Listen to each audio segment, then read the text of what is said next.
சென்று அவர்களுக்கு அப்பமளித்தீரே.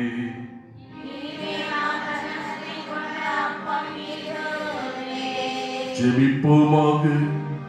இறைவா, இந்த வியப்புக்குரிய திருவருள் சாதனத்திலே உம்முடைய திருப்பாடுகளின் நினைவை எங்களுக்கு விட்டு சென்றேன். உமது திருவுடல் திருத்தம் இவற்றின் மறைமுறை வணங்கும் நாங்கள் உம்முடைய மீட்பின் பலனை இடைவிடாமல் அனுபவிக்க அருள்புரியும் தந்தையாகிய இறைவனோடு தூய ஆவியார் ஒன்றிப்பில் என்றென்று வாழ்ந்து ஆட்சி செய்கின்ற உம்மை மன்றாடுகின்றோம்.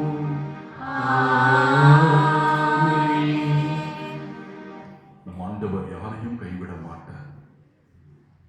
கரம் நீட்டி தோமையாரை போல, என் ஆண்டவரே, என் தேவனே, எங்களையும் எங்கள் ஊர் மக்களையும் உலக மக்களையும் ஆசீர்வதியும் என்று சொல்லி கேட்போம்.